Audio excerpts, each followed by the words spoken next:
morning and good afternoon, ladies and gentlemen, and welcome to the 673rd edition of the Feuerstein's Fire American Soccer Show. I'm your host, Daniel Feuerstein. I'll give you an American perspective of our clubs, leagues, players, national team, and other fabulous moments. Get your daily reading from me and other writers over at Beyond the 90 at beyondthe90.substack.com. And, of course, locally, New York Soccer over currently at baddogsports.com until JJ Pavlik is ready to get back on his feet, but I'll still be over a part of agmsportsfc.com. Go ahead on YouTube. The comment room is open. Type in your opinions, your questions, and I'll try to answer it to the best of my abilities. And joining me right now this late morning, early afternoon, he is the Atlanta United radio analyst for 92.9 FM The Game in Atlanta, Georgia, the one and only Jason Longshore. Jason, Longshore. Yep.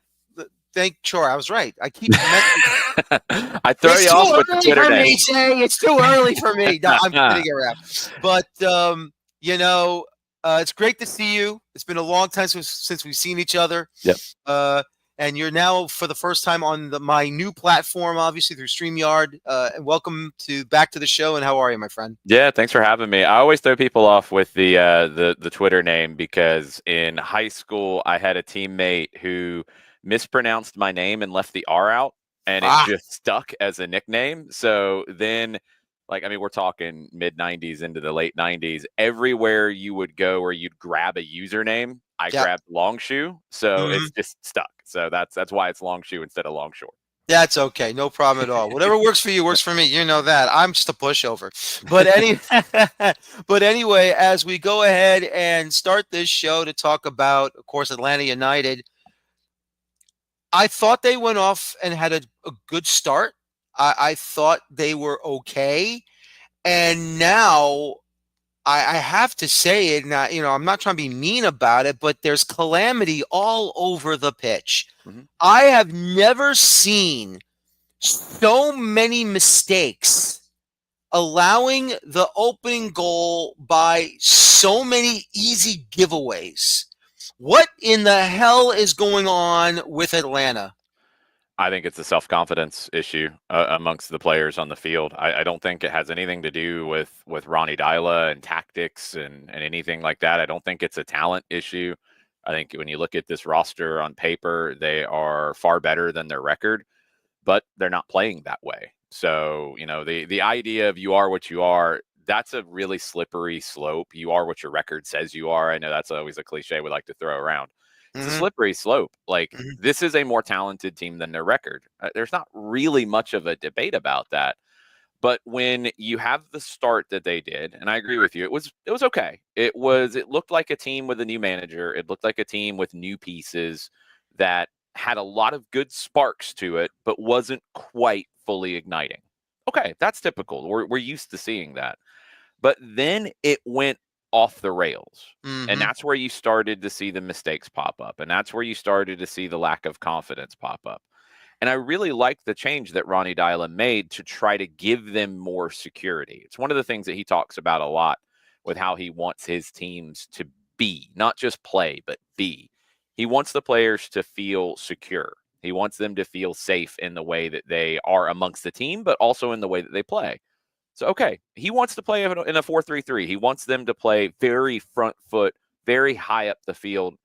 Well, look, their confidence wasn't allowing them to do that. So shift to 3 center backs, shift the midfield around a little bit and give you a little more balance. And I thought you saw in the last 2 home matches, it started to take and it looked good. And they were getting forward. They held off Cincinnati after getting out in front of them. They end up winning that one. They come back to beat Orlando. Good fight back. Things felt good. You go to Red Bull Arena. Atlanta United's never won at Red Bull Arena. Stupid mistake in the first 5 minutes. Miguel Almiron makes a pass that you just can't make inside your own half. You're down and you're chasing. And look, they fought, and I thought it looked okay. But when you give up a goal in the first 5 minutes at Red Bull Arena, I don't know what the stat is on that, on how many teams have actually gotten a result in that situation. My guess would be I can count them on one hand. Then you go to Yankee Stadium and you play really well and you get, looks like a goal, offside. You get what looks like a penalty, not given. Mm-hmm. You have that little dip in confidence. You make a mistake. Brooks Lennon this time with a pass that you just can't make in your defensive third, and you get punished. And then what frustrated me about that one, Red Bull, you fought, you tried, you gave it a good effort. You couldn't overcome the mistake. That's soccer. We've seen that a million times. Against Yankee Stadium, or against NYC at Yankee Stadium, what was frustrating is you give up the goal late in the first half. You come out for the second half, and you give up a good goal. Bakrar's shot off the underside of the crossbar, it's a good goal. Fine. At that point, you got to hold on for dear life. You got to get settled, and you got to try to stay in the game and make a run at it late. No, you gave up 2 more goals in like 5 minutes, and you can't do that. That's unacceptable. And I think the comments that Dyla had after the match, I would fully agree. It's the most frustrated I've seen him. It's unacceptable as a professional team to have that game get away from you 5 minutes after the second goal, and got to see a change in that mindset, that mentality. Hopefully we do start next week in Columbus. As you said, and I want to talk about Miguel Almiron for a moment here.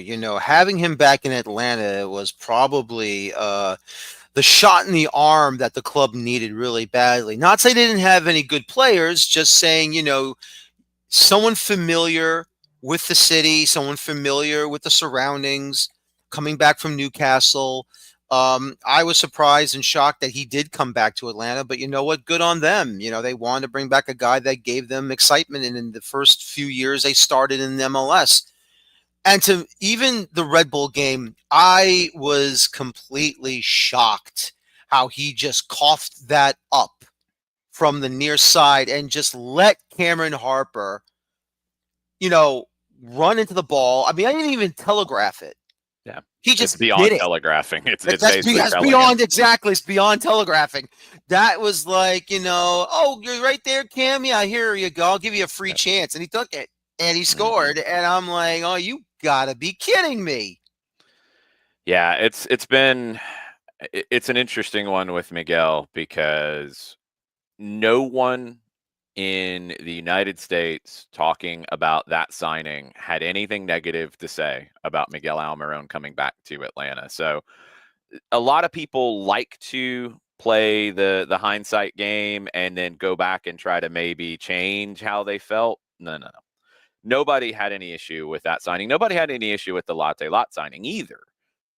2 really good signings, spent a lot of money. Everybody, including me, thought that Atlanta United would be better than they are this year. So it's not that part of it. No. Now, I think what we've seen from Miguel Almiron has been a little, I don't want to say shocking, but he's not what he was when he was here before, which is to be expected. But he's not what we saw last time he was playing consistently at Newcastle either.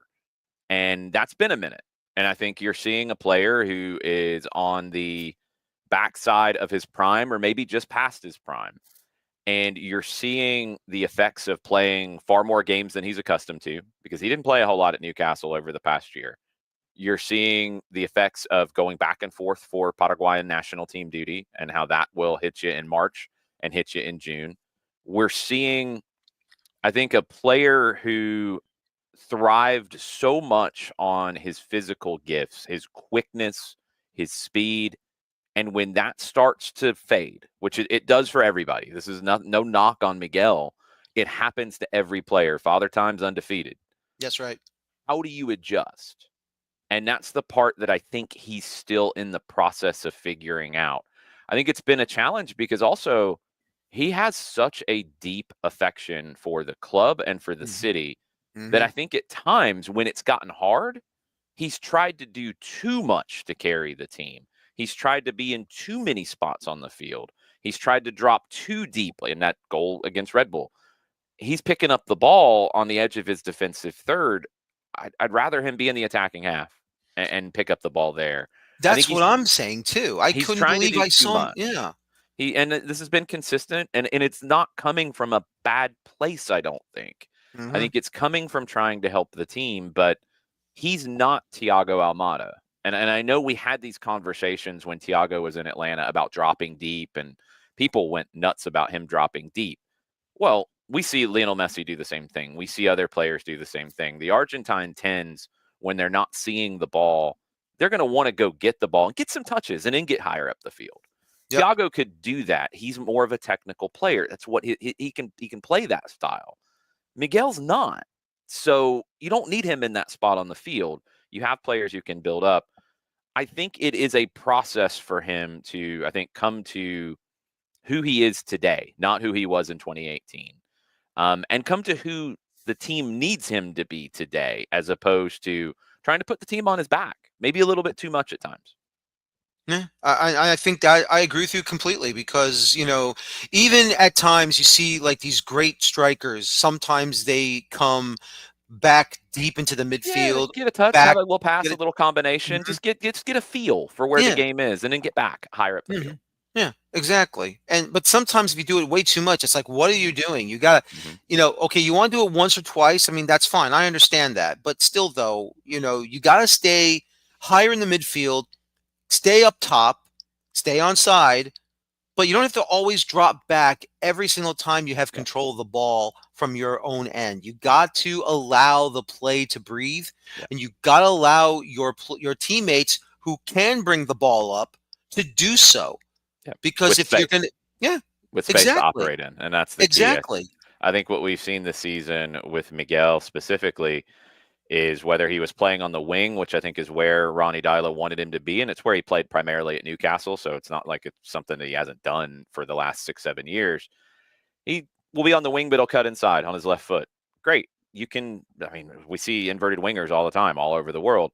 But at times, it wasn't him cutting inside on the ball to get to the left foot. It was him moving inside and staying inside. And then Alexei Miranchuk, who is a guy that you want on the ball more, you want him pulling the strings. There's nowhere for him to get on the ball. So he's No. having to move and go try to find space. And then he's having to sacrifice for the team. And I feel like Miranchuk really has tried to do that to accommodate Miguel as he's finding who he is in 2025. And Miranchuk has maybe sacrificed his numbers a little bit. I don't think he cares about numbers, but he's sacrificed where he's more comfortable to try to make Miguel more comfortable. I think Latte Lot is still trying to find his comfort level. And all of that is really challenging when the results have been frustrating. Look, these are human beings, Hmm. and these are guys who have, I think, proper healthy ego in terms of how they want to play and how they want to help their team. And when they're not, or it's not going well, that can be a real challenge, and it affects your confidence, it affects your decision making. And I think we're seeing that play out in real time, and it's so difficult to get out of that tailspin.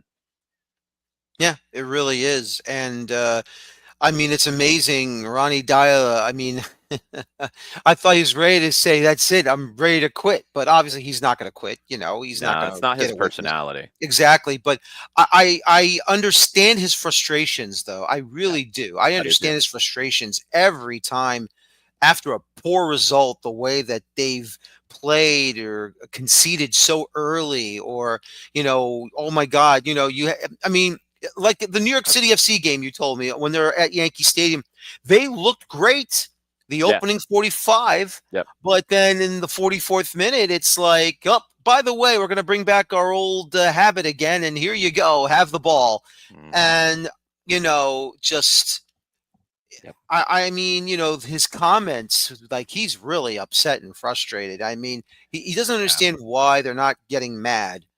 I mean, he was Yeah. mad. Yeah, exactly. And I think that's a really good point. Like, we had the chance to talk to Ronnie early last week before the trip to New York. And Hmm.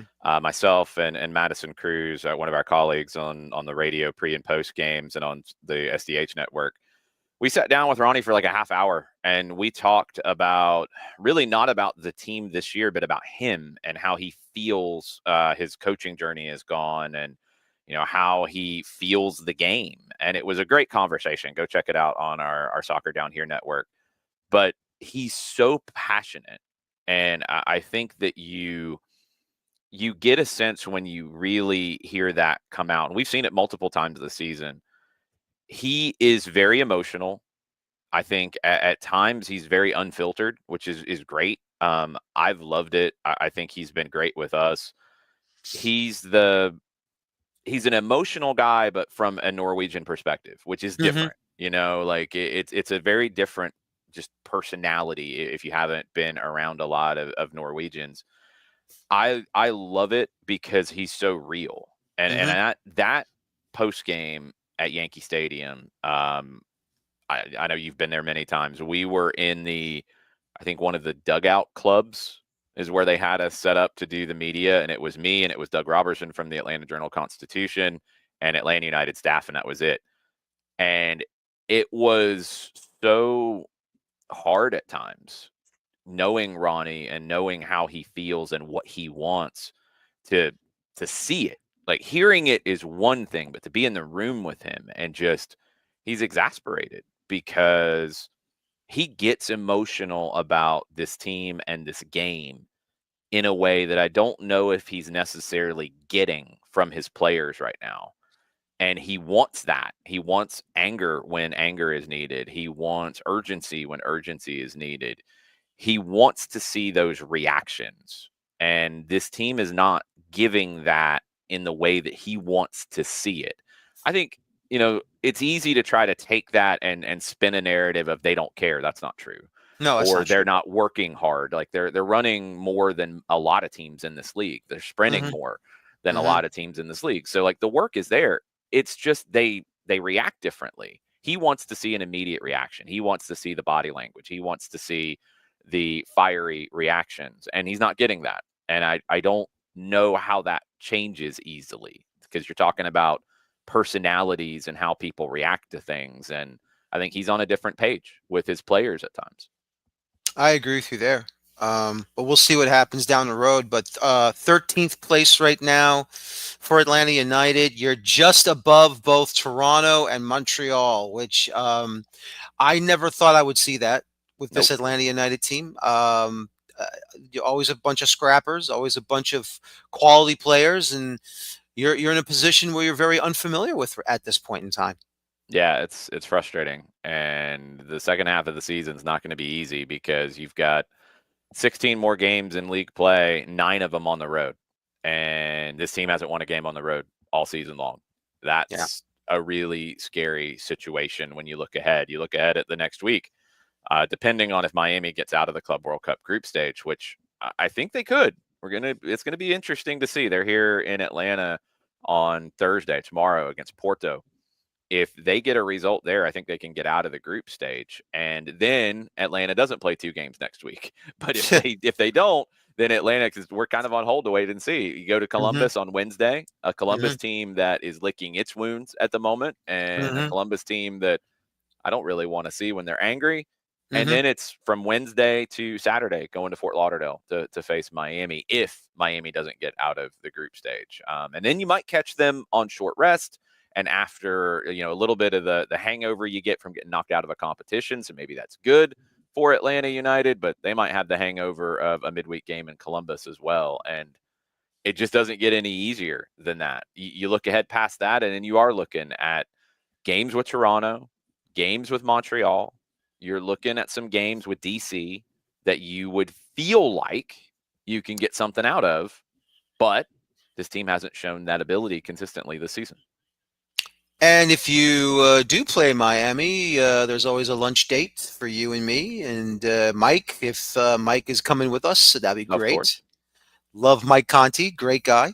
Of course, he is your play-by-play man, and he Yep, also yep. does also calls Atlanta Hawks games, I believe, as He, well. In the end. he's on Hawks and hosting and color capabilities with the legend that is Steve Holman, who's called I can't remember what the number is. I want to say it's over 3,000 straight Hawks games. Let's just say he's a legend. We'll go there. He's absolutely a legend. Absolutely. Yeah, you can't lose those types of voices. I've already lost one legendary voice, Sam Rosen, the New York Rangers. How he no longer doing play-by-play anymore on MSG Network. But that's look, he's had 40 years of amazing calls, so I can't really complain too much. But all I can say is this, and you can also your Soccer Down Here network. How's it Yeah. been? I know it's been around for a good while. How you guys been doing over there? It's cool. We're in a really interesting spot being here in Atlanta right now where, this summer we've got Club World Cup games. We've got 6 of them. We're covering those in pretty good depth and detail. John Nelson from the network will be at the pregame media press conferences today at the Benz with Porto and with Miami. We'll be all over the game tomorrow, starting early in the day with pregame content and then in-game content and then post-game content. We have a great partnership with 92.9 The Game where our SDH staff are on pregame and postgame and other things with the station. So that's been great for exposure. And I think great partnership both ways for that because it helps the station have a dedicated soccer outlet and voice around it. But then, tonight, Madison and I are calling WPSL as Georgia Impact are hosting Chattanooga FC. We're all over the WPSL region here locally. The women's game is growing so quickly. We did over 30 high school games in the spring, going out all over the state of Georgia and calling high school games in the communities. As you're seeing this game grow, it's not just an Atlanta thing. It's all over the state right now, and we're all involved in various ways with the World Cup coming to town as well next summer. I was part of the announcement last week of the 1 year out mark and a lot of things like the Fan Fest that's going to be at Centennial Olympic Park in downtown. The cool kind of correlations to 30 years after hosting the Olympics with the World Cup coming. It's very interesting to see all of that start to connect the dots because, with SDH, it's a passion for me because we didn't have that kind of an outlet when I fell in love with soccer when I was a kid. I saw the 86 World Cup. I saw Maradona. I wanted to be Diego Maradona. I wanted to learn about Argentina because, look, I was a 9-year-old kid growing up in Riverdale, Georgia on the south side of Atlanta. And I had no access to international travel with my family. I had no access to the world at large. I see this 5'7" guy just running through everybody. And I'm like, man, I want to be like that. And I loved other sports too, but soccer opened up the world to me and it changed my life. So when I was a kid, the only outlets I could find for it beyond just playing it was literally going to the library and reading the 4 or 5 soccer books that the library had over and over again. So now, I get a chance to be on the radio and call games and do guest hits, and that's amazing. But then with SDH, we can go even deeper and we can take that spotlight and turn it to the high schools, to the colleges. We're getting ready for our college schedules this year where, amongst us with the SDH network, we're going to be calling games at the D1 level with Georgia State, with Mercer down in Macon, the D2 level with Clayton State. Their men made the quarterfinals last year, the national tournament. The D3 level with Oglethorpe. We just did a great documentary on their longtime coach, John Aiken. You can see that on our SDH YouTube channel. They made the national tournament last year. The NAIA level, Georgia Gwinnett. We're hitting every level on that side of it. We're covering as much as we can cover because I think, and this, like, we can sit here and talk Atlanta United all day, and it's going to drive the day-to-day conversation because it's the big team in town. But Atlanta United needs the grassroots stuff going on underneath it to be successful and to be thriving as well. And we, in my opinion, it's something that we've taken on with SDH. We need to be out there and give our whatever value we have, whatever name value that we have from doing Atlanta United coverage and doing radio coverage. We need to take that out to the community and turn that spotlight to those kids and those programs and those elements of the game that are growing. So we're hustling. We're working hard to do that. We're bringing on interns. We're giving them opportunities as well. It's been really, really rewarding when we get a chance to take a step back and breathe and think about, wow, we're covering hundreds and hundreds of games every year. We're calling amongst us in terms of broadcasts. I did 159 games last year. Wow. We're doing video pieces. We're writing. We're doing the podcast. We're doing a daily show that John Nelson helms down at 9:05 every day. It's pretty cool what we're working through. And of course, we always want it to be bigger and more people to listen and more people to find it. But we're really lucky to get to do what we do and tell the story of soccer in Atlanta that is kind of turning into one of the big success stories in soccer in the United States right now. It's really cool. Is there going to be any Open Cup qualifiers for some of these amateur teams in Atlanta if they do sign up, or outside of Atlanta? I think so. We've had typically a couple of teams each fall that have tried to run the gauntlet. The scene right now is actually really interesting at that level because we have the NPSL region here kind of started to crumble a bit as a lot of the Georgia teams went USL, so Mm-hmm. they have their qualification that way. Mm-hmm. We have a thriving UPSL 2 division set up right now with a Premier Division with then two conferences in the 2nd division. So I mean, we're probably talking 30 to 40 teams at the UPSL level, and a number of them have went down the qualification route. There's the ADASL, which has been around since the late 60s here. They've partnered up with the APSL, who's coming Mm-hmm. into the region now. Mm-hmm. You had Peachtree FC, who went on and played in the amateur regionals this past weekend. I wouldn't be shocked if they try to make an Open Cup run. I wouldn't be shocked if Kalanchi Pro Profile, which has tried to qualify for the Open Cup before, a number of former professionals in that group. Wouldn't be surprised if they make another run. You've got a bunch of UPSL teams that are capable. Dalton United from up in Northwest Georgia. They tried to make the run before, got knocked out in Indiana. So you've got some teams that are definitely going to chase that. And then you've got the pro side with South Georgia Tormenta down in Statesboro, and they've been a little bit of a giant killer when we talk Open Cup. They've had some upsets and they've been competitive. It's cool to see, that's 3 hours away from us in Yep. Atlanta. Uh-huh. And it's cool to see them building a stadium. And Oh yeah. with the women's side, I could see their women's team going pro sooner rather than later in USL Super League. It's awesome. We talk Atlanta so much, but it's awesome what's happening over in Athens with the University of Georgia. That program's on the rise. Up in Northwest Georgia with Dalton, and a Dalton United team that plays off of the Dalton High School and Southeast Whitfield success. Players going pro there, playing with Chattanooga Red Wolves, playing with Chattanooga FC. And then you go south to Tormenta, what they're doing. It's happening all over the state right now. And it's just, we're in such a lucky time to be talking soccer in Georgia. It really is.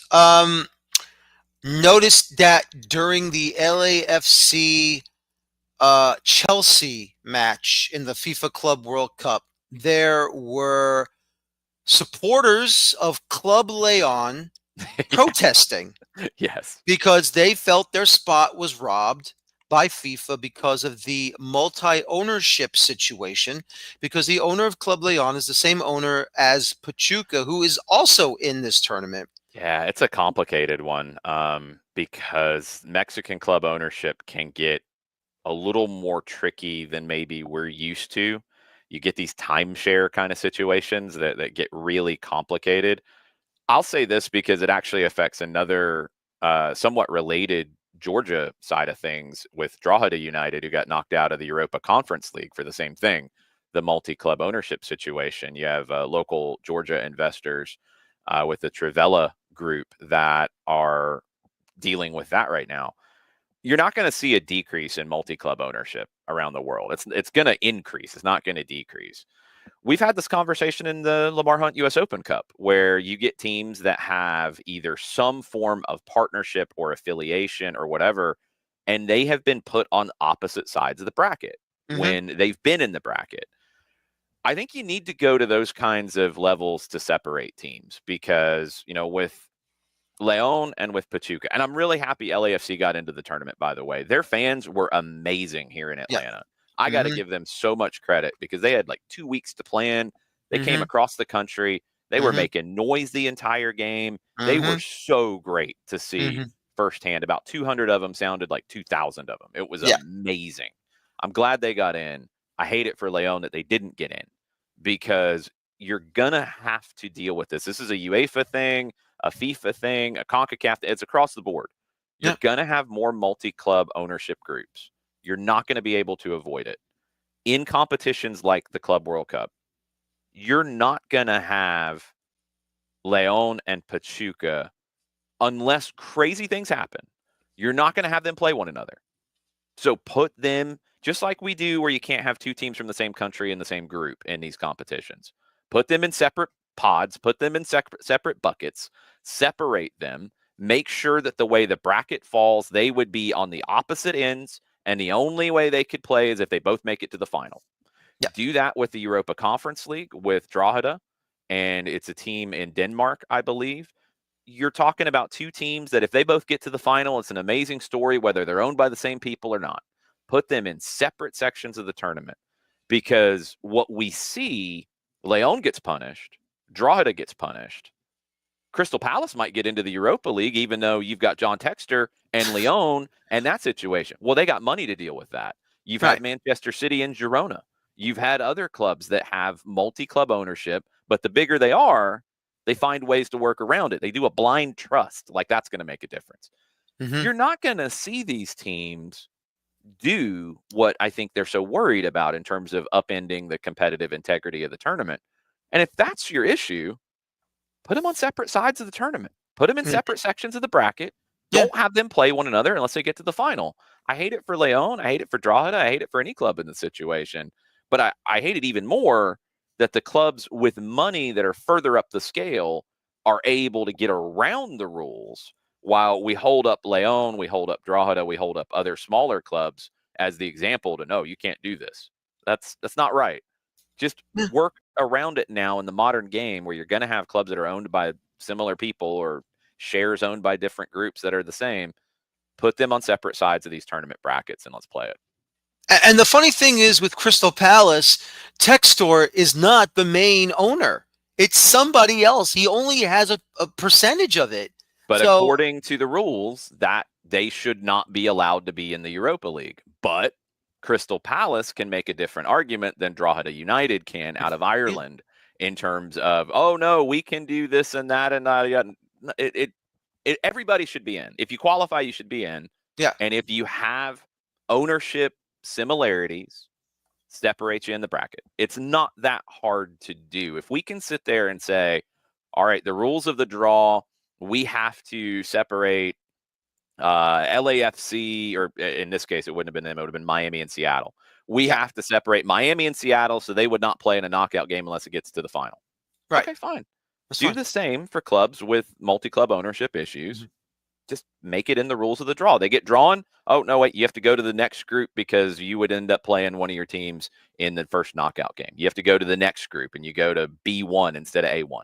Yep. Cool. That's easy to do. It's easy. It's very easy to do. No issues with me. I agree with you wholeheartedly there. Other than that, Jason, hopefully we'll see what happens with Inter Miami if they do survive this Club World Cup group.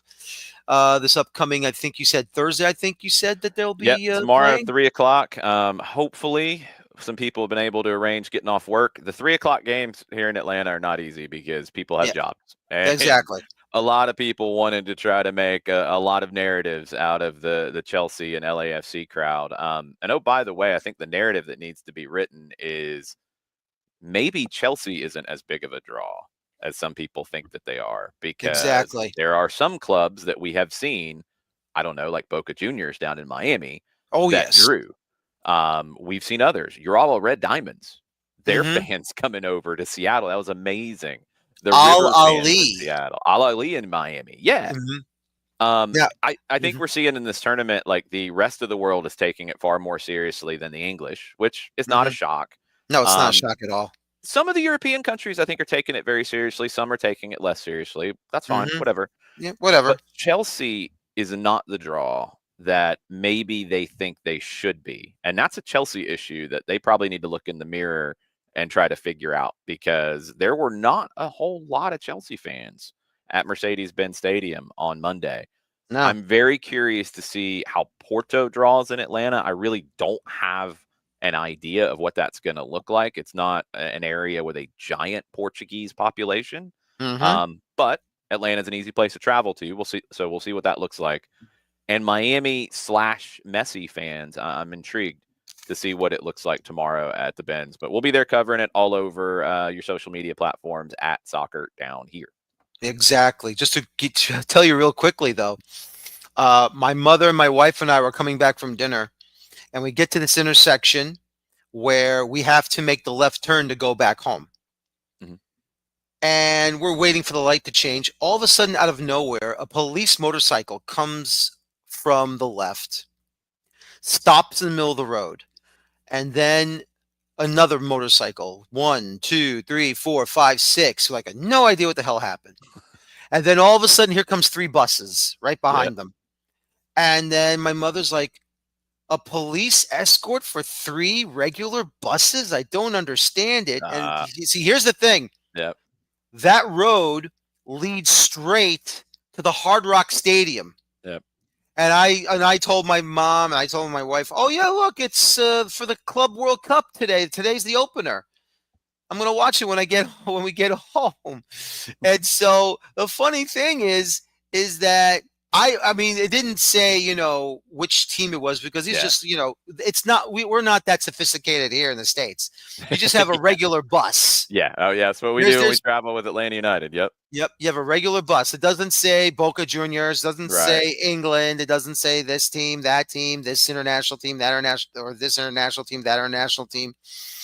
And then it was like 6 to 9 motorcycle cops. I think they were county cops. Miami-Dade County Sheriff's Office, because I don't think it was a Florida State Trooper, but I could be wrong. You never know. But still, though, my mother couldn't believe it, because it's like, look, Mom, it's either Messi's buses or it's the other team. I don't know. And I was shocked to see, excuse me, I was shocked to see 75% of the crowd at the Hard Rock Stadium was for Al Ali. Now, I'm not saying they're not a big club, because I have no knowledge. We just don't know. Yeah, exactly. We don't know. Just wouldn't know. And it was so cool. That's what, honestly, and I so agree with what Max Bretos posted on his Instagram yesterday, and I shared it on mine as well. I feel like we get into this thing in soccer in the United States, and I think England does it probably more, and it's probably where we get our cues from, sadly, in the way we talk about the game. Exactly. Everything is negative. Everything that is new is bad. Mm-hmm. Everything that is different is bad. Mm-hmm. And that's ludicrous. It's absolutely ludicrous. This tournament, if you have just watched the games and you've watched the spectacles that we've seen, if you're not having fun, you probably need to do something else. Exactly. That Miami Al Ahly game, it sounded amazing. It looked amazing. It was a fun game. Yes, it was. Daughtry stands on his head. The amazing save on Messi at the end. We've seen so many games like that. Mamelodi Sundowns and Ulsan yesterday got delayed for an hour. I thoroughly enjoyed that game. Monterrey and Inter last night. Sergio Ramos being the villain, scoring a goal. It's great. Like, all these different matchups that we're seeing. River and Urwala Red Diamonds.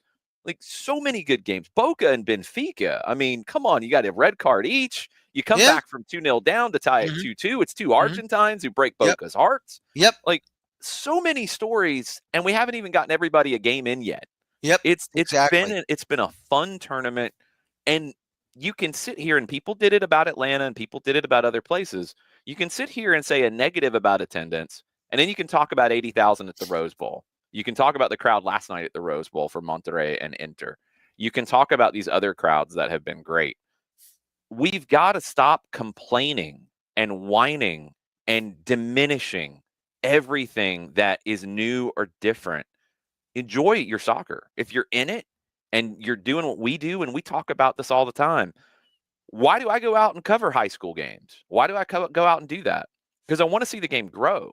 And I enjoy those games. I've had so much enjoyment from high school games that ended up 3-2 or ended up 1-0 versus a pro game, because you never know what you're going to get. It's what we love about this game.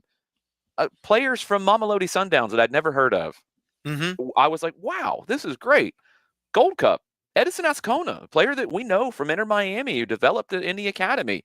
He's taken on every Mexican player he could find in the game. And it was a blast. Exactly. Like, we've got to stop with negative to get clicks and to get echo chambers of toxicity. Why don't we talk about what we enjoy? Why don't we talk about what we love in this game? And when you get something like the Club World Cup dropped into our laps, Can it be better? Sure. Will it be Yeah. better over time? Yes. Yes, Can you exactly. get the ticket pricing a little bit better? Sure. It's Yeah. brand new. You got to figure it out. But can we talk about the soccer and what's good? Can we talk about everything that is happening that is a good thing Mhm. rather than whining and complaining all the time? We got to stop doing that. I have to tell you, I enjoyed the fans from Boca Juniors. I really did. I Yeah, mean, amazing. I know you see the videos every time like there's a goal scored at La Bombonera, they all go crazy. They rush to the front The of the Avalanche. the Avalanche. I mean, that's awesome. Yeah. Not so much that they did it here, but the first goal that was scored, I don't know if you saw it, but on the near side from the wide angle replay, 2, 3 fans were ready to rush down to the pitch to celebrate with them, and their security's like, "No, you stay here, Yeah. you stay here." Like you got to Yeah. hold them back. It was awesome, and not just that, the singing. I Mhm. mean, they're all just enjoying themselves, and they're not going, absolutely illegal or anything like Yeah. that, like what happened in the Copa America final last summer. If there's anything we can learn from this tournament in terms of US soccer culture, I really hope, and it's why I'm always so profoundly lucky that I fell in love with the game because of Argentina. And Yeah. I'm biased and I'm never gonna hide from that. But Hmm. the Argentine supporter culture, yeah, they have cynics in it too. Don't get me wrong. I mean, go Yes. back and watch the documentary about Messi and how people felt about him until he started to win more with the national team. Like, you got cynics there. But Yeah. in the stadium, whistle to whistle, it is full 100% support, singing. I love the singing more than the chanting. I Hmm. love the songs. I Hmm. love the culture. I think LAFC fans brought a lot of that here Hmm. in Atlanta, even in Hmm. small numbers. Hmm. I love the unconditional support in the stadium that you're seeing for a lot of these teams around the world. And I Yeah. hope that our fans and our soccer culture says, you know what, we can do that too. We can be that. Let's do this. Let's take some cues from different cultures rather than just the shared language, which I understand. I Yeah. get it. And English soccer culture, there's so many great things about it. Of course it But is. there's also a lot of negativity and a lot of toxicity that we can look to other places and find different things to make it our own. And I Hmm. hope that American US soccer culture does more of that. And I hope the Club World Cup and next summer's World Cup is a start to that process. I agree with you wholeheartedly. Before I let you go, I have to go local here. Not so much local, Atlanta local, but internationally local. Mhm. What? And I'm going to segue into my next segment after I let you go, of course. What are your thoughts of Christian Pulisic Oh and his boy. attitude? I listen. I Oh gotta. boy. Here we go. I want your side of the story. I want Yeah. to know your thoughts with him and Pochettino, and of course what Weston McKennie also said, and all these things going against Landon Donovan. And what are your thoughts? Okay. Hold on. Let me take a sip. Let me get ready for Yeah, this. take as many sips as you need. If you need even a All right. Jack Daniels, go I'm ahead and about to say grab I might need to go find one. I might need to go get the Fernet and Coke flowing for this. it. Okay. I This is part of my frustration about things right now. Mhm. I feel like the Christian Pulisic saga has been so made up in the media, and it's so frustrating that after a 4-0 loss in Nashville, all anybody wanted to talk about was Pulisic, where he's not going to help you defend in that situation. And also, you're going to be missing 3 guys to the Club World Cup that you already knew. You're going to be missing guys to injury this summer that you already knew. Your Yunus Musa isn't playing in the Gold Cup, and nobody's talking about that. Everybody is piled on to Christian.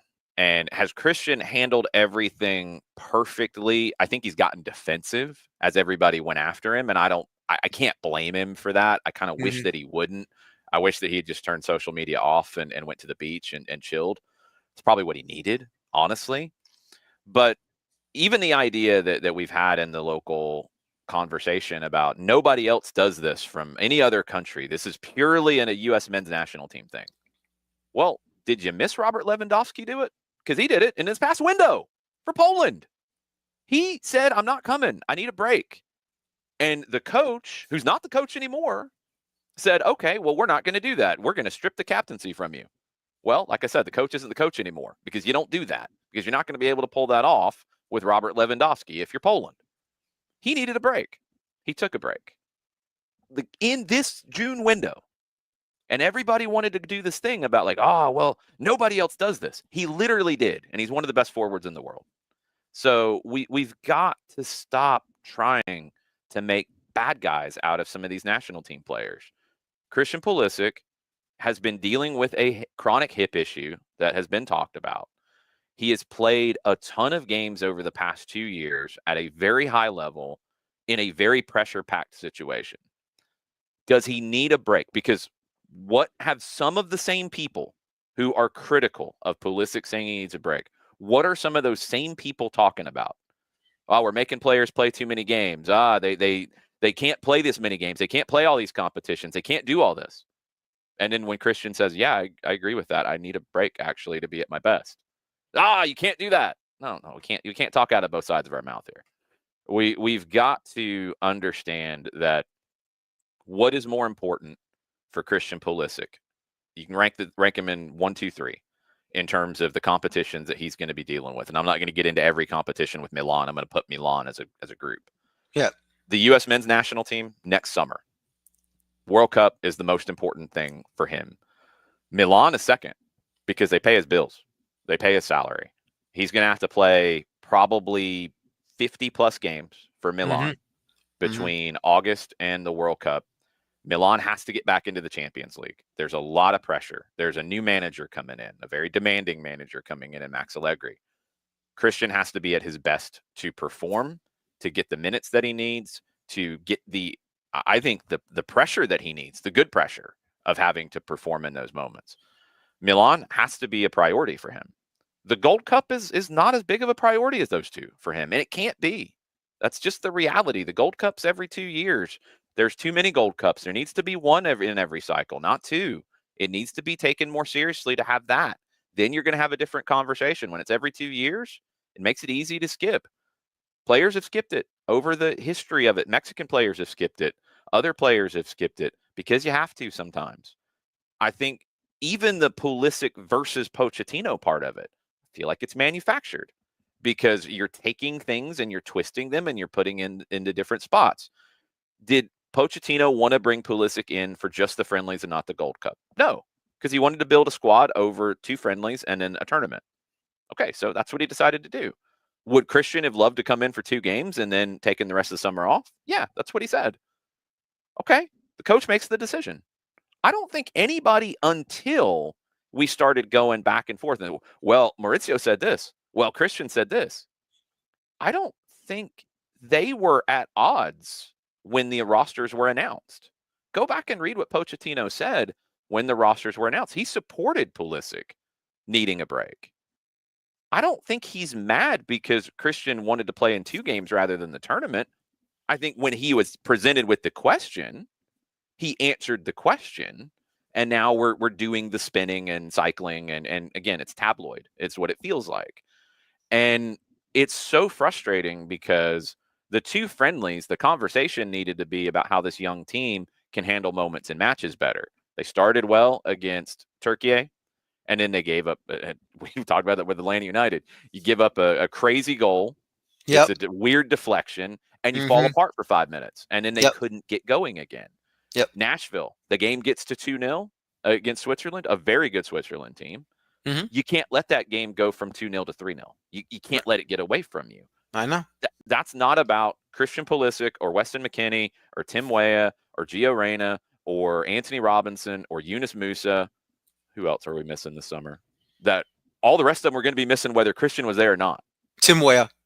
Yeah, Tim Weah with Juventus. So the 3 in Club World Cup. Robinson with the injury. Dest, another one. Tyler Adams is banged up. He's trying to get going. Yeah, I mean, many. Like Folarin Balogun again. I mean, even though he was picked and he couldn't play, like you were never going to be anywhere near your 100% A team. Right. So why do you need Christian Pulisic to grind out? How many more games are we talking about? You get to the Gold Cup final, you're talking 5, 6 more games there. 5 to plus 6. 2 friendlies. Yeah. Mhm. You need 8 more games and wear and tear on him, or you need him to rest and put his feet up? Mhm. I need him to rest and put his feet up. Mhm. I'm fine with that. I think he's been Mhm. made into a bad guy for it, unfortunately, and I think there's been too many people who have wanted to get attention off of takes when it comes to Christian Pulisic rather than actually talk about the realities of him, about what he's going to face over the next year, and what this team needs to be as they are currently constructed.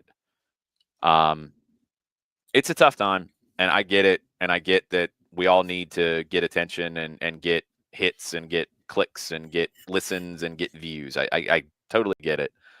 But Landon coming out against it was frustrating because he needed to do the same thing, and he did, and I fully supported him doing that. And I think that Jurgen Klinsmann made a horrible mistake in not bringing him to the 2014 World Cup to punish Mhm. him for Mhm. needing a break. And Mhm. I hate that now he's going after Pulisic for needing a break. I don't feel like that makes a lot of sense. I feel Yeah. like some other players have said things about Christian that are not fair. And I Mhm. don't have a problem necessarily with Pulisic and McKennie and other current players being defensive about some Mhm. of the things that have been said. It's not the former players' jobs to coddle the current cycle. That's not their No. job. No. But I do ask them to be fair. And I Mhm. feel like at times they haven't been. And I feel like others have piled onto that. So Mhm. it's complicated. I want next summer Christian Pulisic to be in the best place physically that he can be and have a great tournament and get the United States into knockout round games, winning a knockout round game. You're going to have an extra one around to 32 next summer. Right. I think the U.S. needs to get to the round of 16 for it to be a successful tournament. Christian Pulisic is going to have to be a part of that. He's going Yeah. to have to be a massive part of that. Mhm. If that happens, then I think we're going to totally forget about all of the tabloid drama this summer. Mhm. If it doesn't, are people going to come back to it? Yes, they will. And I hope that they're fair about it. I fear that they won't be. But if there's anything about the decision for Christian Pulisic to do what he's done this summer in terms of needing a break, if there's anything about it that you do have to keep an eye on going forward, it is that there will be more pressure on him to perform with the national team when he is wearing that shirt. And Yeah. that's okay. And I think he accepts that. But that is going to be the reality going forward because people will take the magnifying glass out and turn it and say that, well, if he was at the Gold Cup, then he'd be playing better, which isn't true. We know that. But it's going to put more pressure on him. So that's my take. And I know that's not the popular take, and I know that's not the take that I think a lot of people want us to have. It's not how I do this. I will tell you what I think Mhm. and why I think it. And if you disagree, that's completely cool. I just feel the way that I do, and I'm not trying to get clicks or attention for having a take that seems to be the popular one. I Right. don't care. I'm going to tell you what I think, and I No, it's think this has fine. been overblown. No, listen, look, I want an honest opinion, you know. I mean, look, Yeah, I probably have a different opinion than you that's do, cool. That's but totally cool. but you know, I'm not going to jump down in your throat because I'm saying you're wrong. That's how you feel. That's how you feel. I will say this. I will say this. If the coaching situation did not happen the way it did for this cycle, and they went with somebody else instead of bringing back Berhalter, Yep, then it's a different story. it But could be. because because of the way they were losing and the way they have lost from the Copa America, you know, the current stretch of games under Berhalter, and then of course what happened in the Nations League this past March. That's where I think everyone has all this angst, and that's why they're upset. But like I said, with the whole Donovan situation, I agree with you too. It's not just he took a break from the national team; he took a break from the sport in its entirety. Yeah, and he needed it at that time, Yeah, and and I don't blame him. I I don't don't blame him for either. that. I don't, and I really hate that Klinsman did, and I Mhm. hate that when Josie Altidore gets hurt in 2014, and you could have had Landon Donovan to turn to, and you didn't. I Yeah, hate that it affected that team, and they yeah, did. We can do revisionist history all we want on exactly. 2014, but they did not play well in that tournament. No. They scrapped and they held on and they got to a Mhm. knockout game. Great. Mhm. But but they had less of the ball, less chances. They were more defensive than they had been Yep. since 1990. Yes. So it wasn't pretty. No. I hate that that's how that happened, and Landon was punished for that. He should not have been. Mm-hmm. So I don't want to see comments about Christian doing, and I don't even think it's the same thing, because I think it is more physical for Pulisic in terms of the amount of games he's played and his hip. He needs to be fully fresh physically for next summer, and I think it's the right decision for him to take it. Mm-hmm. I hope that my gut feeling that him and Pochettino are far more on the same page than I think maybe it's been spun because of press conference or statement back and forth stuff. I hope that they are on the same page. We'll find out over time, and I think they will need to be. But going back to the last cycle or this cycle and how it started, it's crazy to think that if Tim Weah doesn't get a red card here in Atlanta in Copa America against Panama, and you win that game like you should have, that we're having a very different conversation. Chicago Fire probably don't have Greg Berhalter in charge. He's probably still in charge of the U.S. men's national team. And I think we're having different conversations about everything. That red card from Tim Weah against Panama changed a lot of trajectories. It did. It really, really did. Jay, as always, I appreciate your time. Thank you very much for joining me this morning, afternoon. And, keep enjoying the Club World Cup over at Mercedes-Benz, and more success to you over at 92.9 FM The Game and Soccer Down Here. I appreciate it. Thank you very much. Appreciate it. See you soon. All right. See you soon. Jason Longshore from 92.9 FM The Game, as we talk about Atlanta United and, of course, everything going on in American soccer in Atlanta and Georgia, and, of course, through that thing too. And look, I'm not against everyone's, difference of opinions. You are free to talk here on the Feuerstein's Fire American Soccer Show what your opinion is. It can be for me. It can be for you. It can be against me or against you. Because why?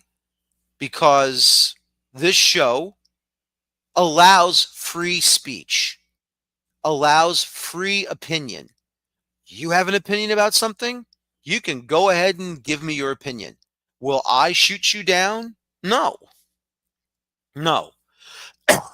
And at the same time, I won't go to social media and say, well, this opinion really stinks by Mr. John and Mr. J and Mr. Michael and whatever, or Mrs. Jennifer and whatever it is. I won't do that. But I will, if you are an uneducated soccer fan that continues to think you know more than I do,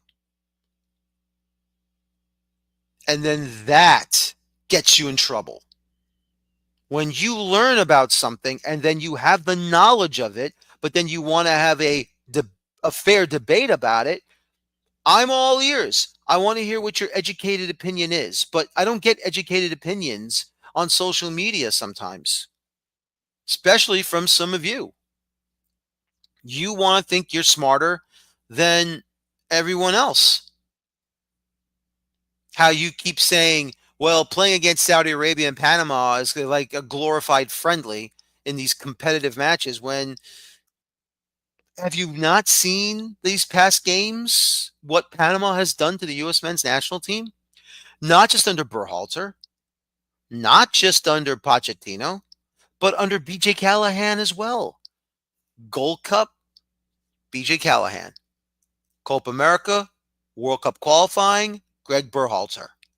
Nations League, Pochettino.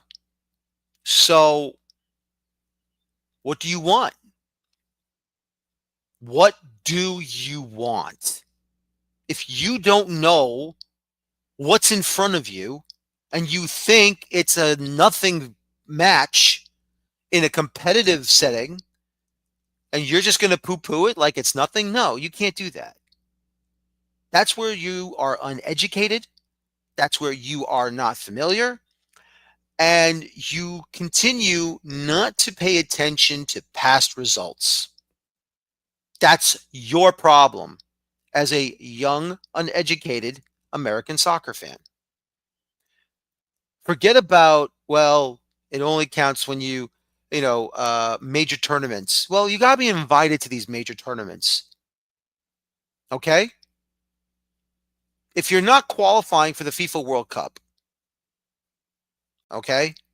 If you want this U.S. men's national team to play against the best of the best in Europe, they have to be invited to it, but they won't be because there are no invited spots to the Euros. Copa America did have invites, guest teams. 2, Mexico was always the team to come in because Mexico always wanted to be in CONMEBOL, but CONMEBOL won't let them come in full time. And then they give a second guest position to another team outside their confederation. But they've always wanted the U.S. to be a part of it. And after what just happened last summer in the Copa America, where Hard Rock Stadium got trashed and desecrated, that basically burned the bridge between CONCACAF and CONMEBOL.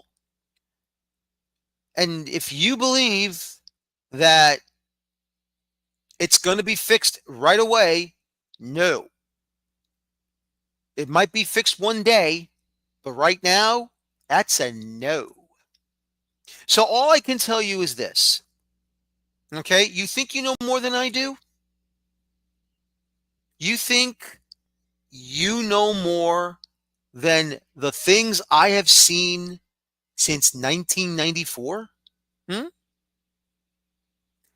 And I've been covering soccer since 1999, 2000? Well, folks, if you want to mess with the bull, you're going to get the horns. And trust me, I am usually a fair person. I try to give you guys an opportunity to see the error of your ways. But what do? Not only do you double down, but you triple down.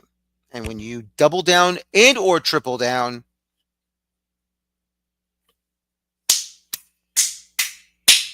I hammer the real facts into your head because it's too thick and it's too stupid. So do yourselves a favor, okay? Do you want to be educated about the game? Do you want to actually learn about the game the proper way? Do you want to know about historic games or what's been happening the last several years?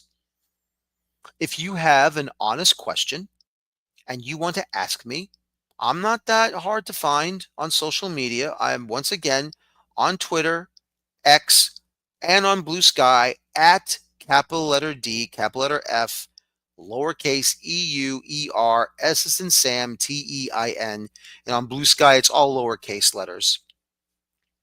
Come find me, ask me a question, and I will try to help you guys out and make you understand the situation, to help you learn. That's all I want to do, man. That's all I want to do. I just want to help you with this situation. I just want to help you with this situation, and that I am here for you if you wish to learn, okay? I am here for you if you really want to learn. Because if you don't want to learn,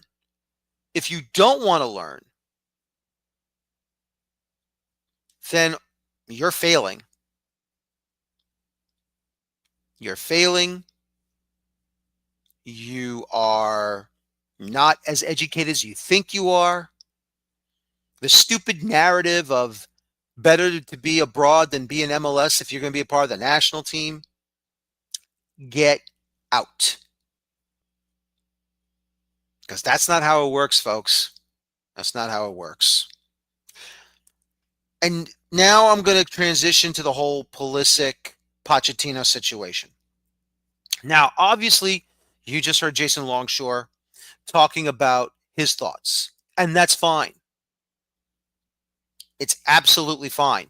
Like I said, I do not judge anyone's opinions if they differ from mine or yours. If some of you agree with Jason's opinion, that's fine. I'm not here to berate a regular person on their thoughts about Christian Pulisic and the Mauricio Pochettino situation. But what really bothers me with this situation is this. Instead of keeping it in-house, Christian Pulisic, what you did going on CBS Sports Galazzo's podcast, Call It What You Want, with Jimmy Conrad and Tony Meola and Charlie Davies. And let me just say once again, they do a fantastic job. They do a fantastic job. And I'm not, this is not against them, because I have nothing against them to begin with. But you see, I can read the room. And I have my own thoughts. And so the way that this cycle has gone, with the poor results in the Copa America, the poor results with the Nations League in competitive matches, forget the friendlies, the poor play and the results in competitive matches, and at the same time the firing of Greg Berhalter after the Copa America to bring in Mauricio Pochettino, this is a crisis that many people felt that it had to be all hands on deck. Now we understand, and I understand this. We have a lot of injured players. We had 3 players who would not be available because of the Club World Cup and their clubs they play for, a la Weston McKennie, Tim Weah for Juventus, Gio Reyna, still with Borussia Dortmund. And I don't know if he'll ever play in any games. Right now, he wasn't even used off the bench in that scoreless draw with Fluminense from Brazil. But,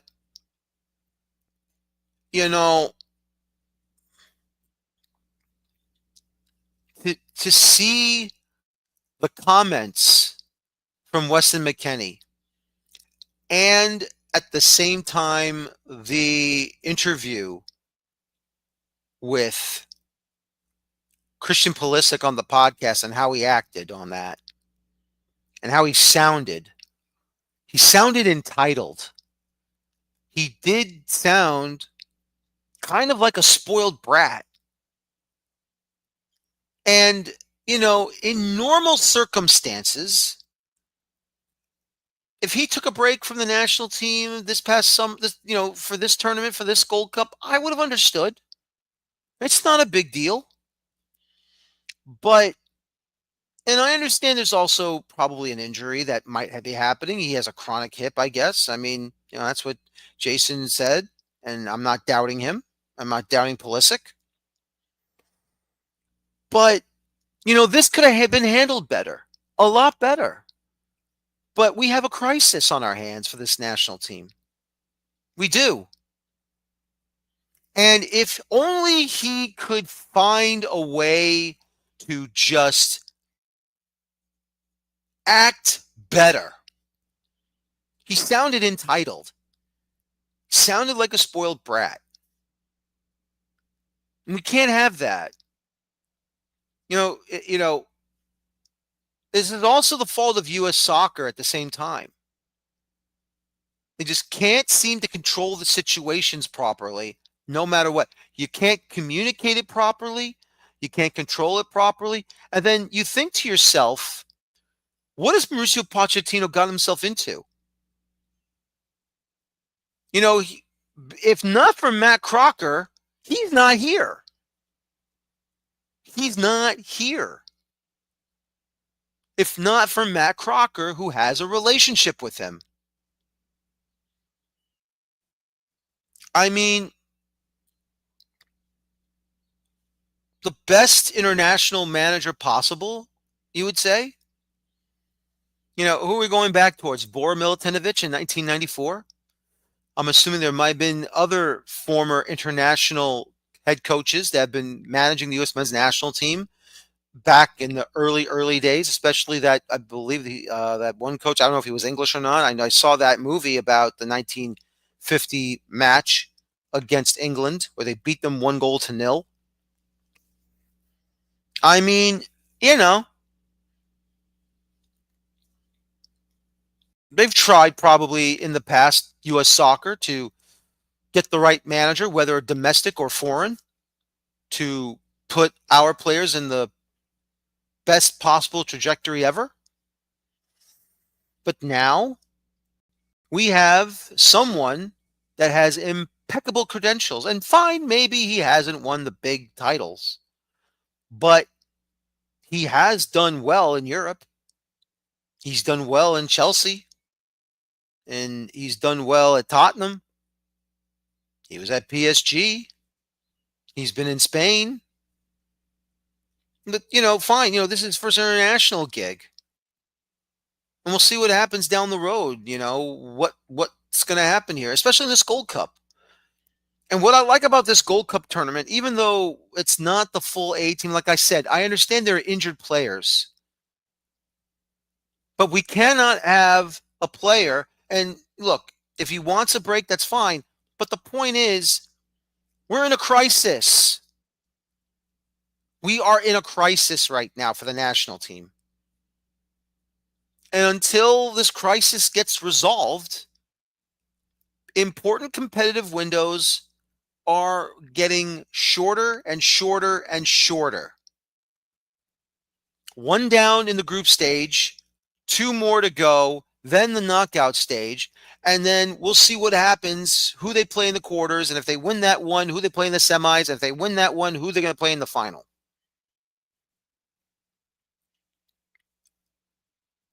This is all I'm trying to explain to you guys. And I'm also hoping to explain to Christian Pulisic. This is ridiculous. And what's even more ridiculous is having your father trying to go against both Landon Donovan and Tim Howard because now they're doing a podcast together called Unfiltered Soccer. And like I said, I'm not cold-hearted. If you need a break, I understand. You need a mental break, I understand. I understand that. Look, you play the game. I don't. All I can do is report on it, comment on it, and just give my opinion to my audience and to the players and the ex-players.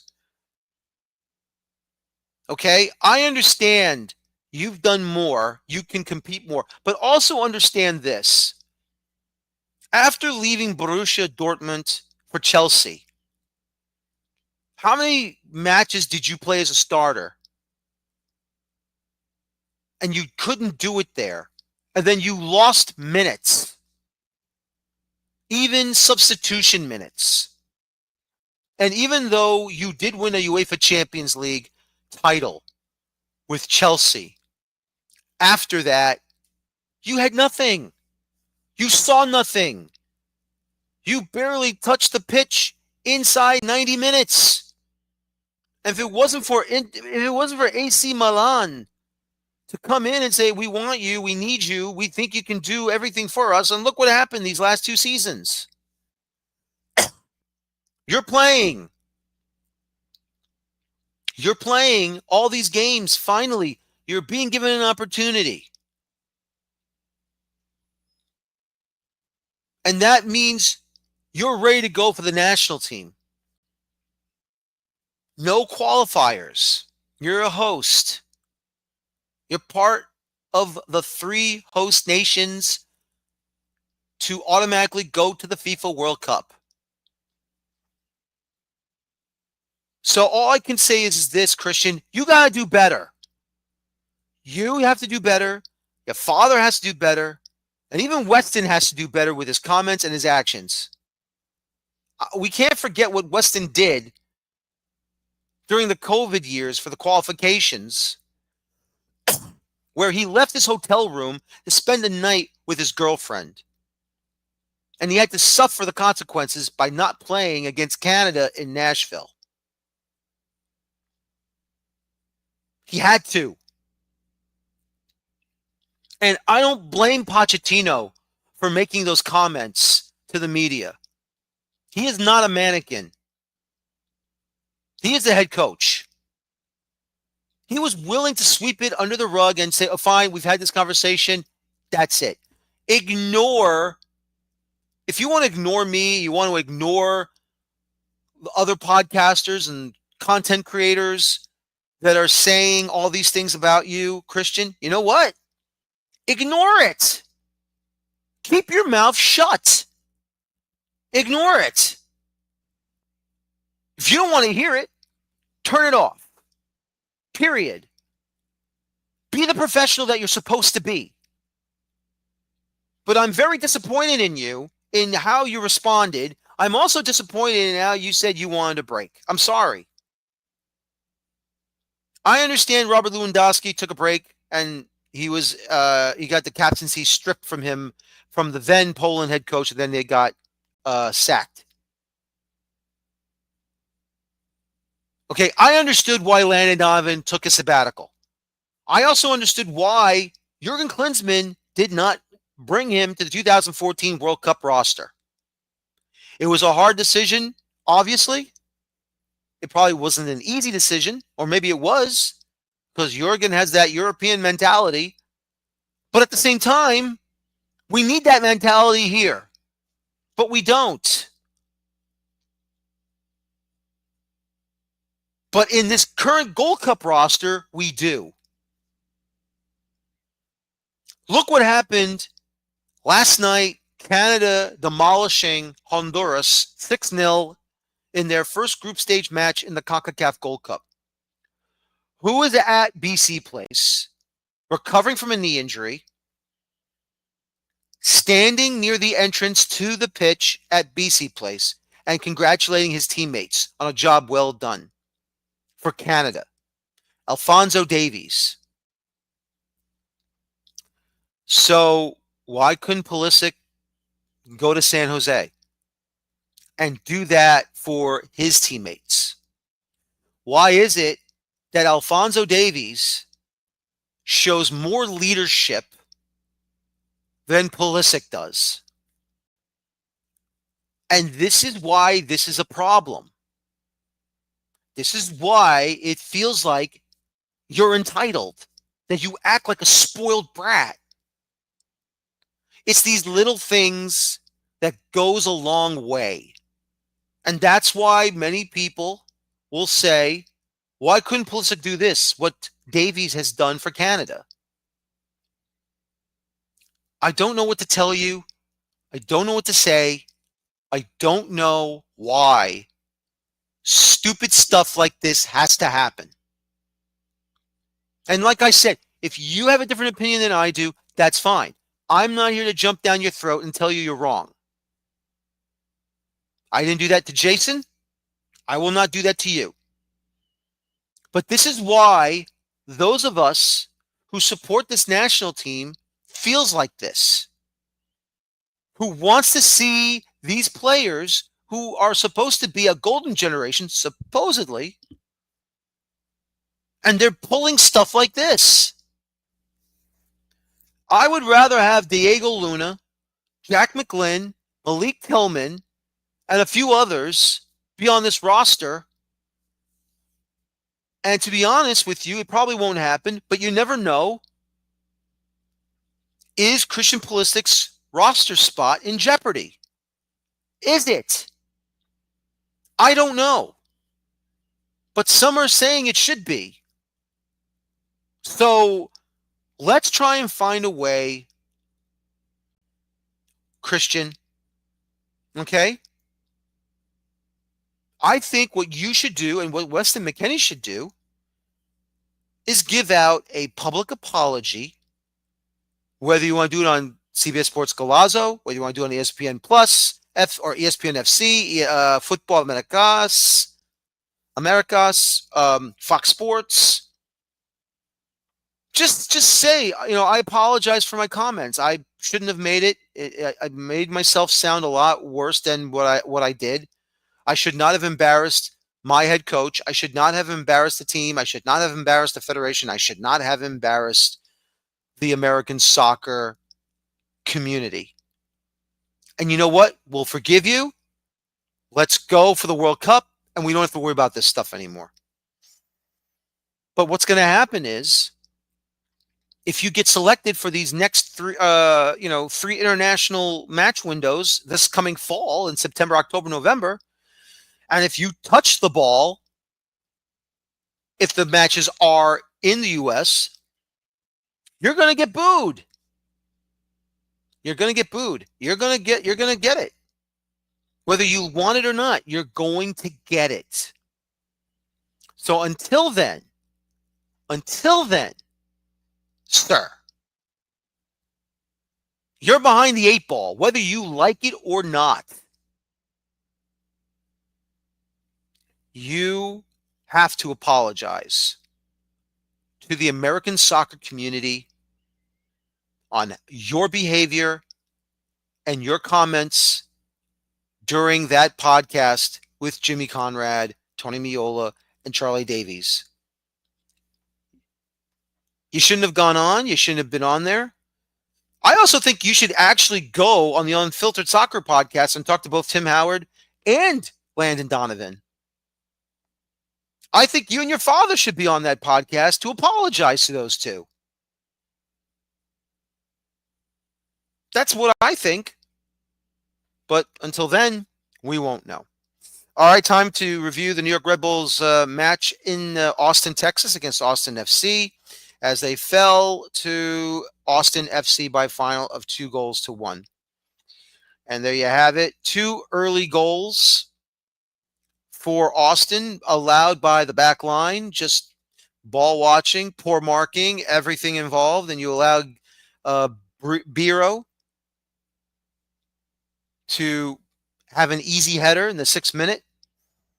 And then, of course, Brandon Vazquez, we'll get to his own goal in a moment. But Brandon Vazquez, he gets an easy goal, an easy opportunity to be given the space. Noah Ayla abandoning that space and leaving Kyle Duncan, even though Kyle Duncan was also at fault for ball watching. Left that space alone, and Brandon Vazquez says, "Oh, thank you very much. I'll put the ball in the back of the net." Raheem Edwards and Noah Ayla just ball watching on that first goal, and it's like you allow Biro to get the space. You allow him to get the space. And then, you're automatically behind so early, and you needed help from Brandon Vazquez to put the ball in the back of his own net for an own goal in the 23rd minute. Now, you did come back well. You did do well to come back and to try and get that second goal. It didn't happen. But Austin FC is a club that is not doing well in the Western Conference of MLS, and that this should have been a win. If you want to say this should have been a draw, that's fine too. But at least you would have gotten points or a point. But once again, what are we going to do here? Poor starts in both halves. You put yourselves behind the 8 ball, and everything else absolutely crazy. Now, as you can see at the bottom, Sandro Schwarz suspended. And I'll tell you why he's suspended now for the next match. Because of the horrible officiating by the referee. And it's not just the referee, it's also VAR. The referee for this match, and I just had it on my phone. I'll go ahead and bring it back up. I'll get to it in just a second. Here we go. The referee for this one was a Mr. Rosendo Mendoza, and the VAR official was David Barry. Rosendo Mendoza, absolutely disgraceful in this match. Absolutely disgraceful. And why is that? Because there should have been more cards, and maybe one or two of a different color should have been issued to Austin FC players. One led to an injury to Cameron Harper, which probably should have been a yellow card, or as we found out on the broadcast, that was considered a red card, but nothing showed there. VAR, checked it, check complete. We'll move on. I don't know how that's possible. And that's before the first goal happened. I should say, I think that's before the first goal happened. And then all of a sudden, in the start of the second half, before the second goal happened, Daniel Edelman gets tackled from behind. The attacker of Austin FC, I forgot who it was, but slid tackled behind Daniel Edelman. His boot was over the ball, and his studs caught Edelman in the back of the leg. No red card. Check completed by VAR. Nothing. Absolutely nothing. And some of the fouls he called were not fouls. And some of the fouls that were called probably were not fouls. And some fouls, that weren't called were fouls. I mean, it just these refereeing decisions by this person, Mendoza, was absolutely atrocious. Sandro Schwartz was upset, and I don't blame him. And he got booked for it, and he's, yellow card accumulation for coaches. He'll be suspended for the next league match midweek in Toronto at BMO Field. Now, because of the officiating, that was not the reason the Red Bulls lost against Austin. They lost because Edwards, Ayla, and Duncan, on those goals in the first 5 to 6 minutes of each half, should never have gone into the back of the net. Should never have gone into the back of the net at all. But they allowed Austin to get a win, and it is their fault for how they performed in both opening minutes of both halves. But the shocking and disgusting refereeing decisions and the VAR checks, that is on Mendoza and Barry. And MLS can't find my butt. I don't work for Pro. I don't work for an MLS club. I'm just a reporter. And all I can say is this. Okay? Those men should never, ever officiate a match or do VAR ever again. They need to be retrained.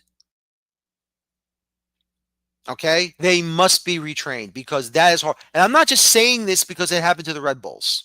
I'm saying this because I don't want this to happen to any other club or any of the 30 club, any of the rest of the clubs, the 29 clubs remaining in MLS. I don't want them to be screwed over by a disgusting, pathetic excuse of a referee and a VAR head official.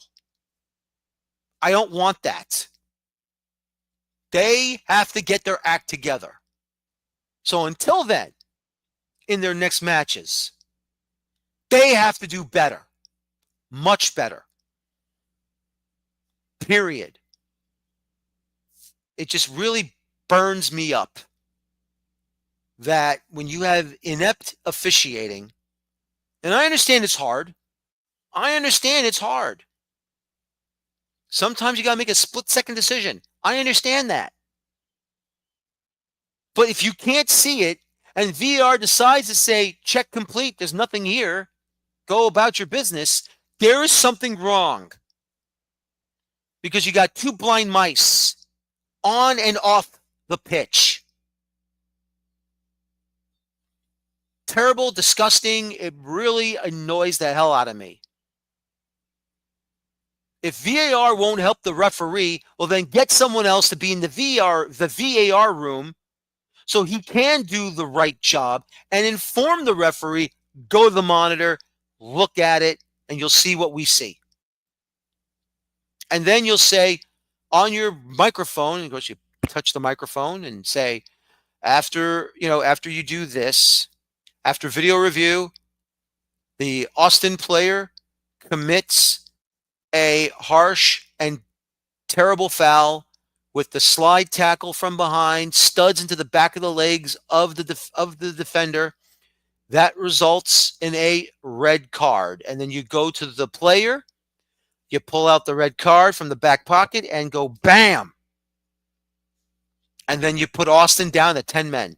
You put Austin down to 10 men. It's not 2-1 Austin. It probably remains 1-1, or maybe Austin does get that second goal later in the match, or the Red Bulls get that second goal later in the match. Terrible officiating, terrible VAR checks. I am upset and angry and disgusted, and this cannot ever, ever, ever happen again. Well, ladies and gentlemen, that'll do for my show today. I want to thank my guest, Jason Longshore from 92.9 FM The Game in Atlanta, Georgia, the Atlanta United radio analyst, and, of course, from Soccer Down Here.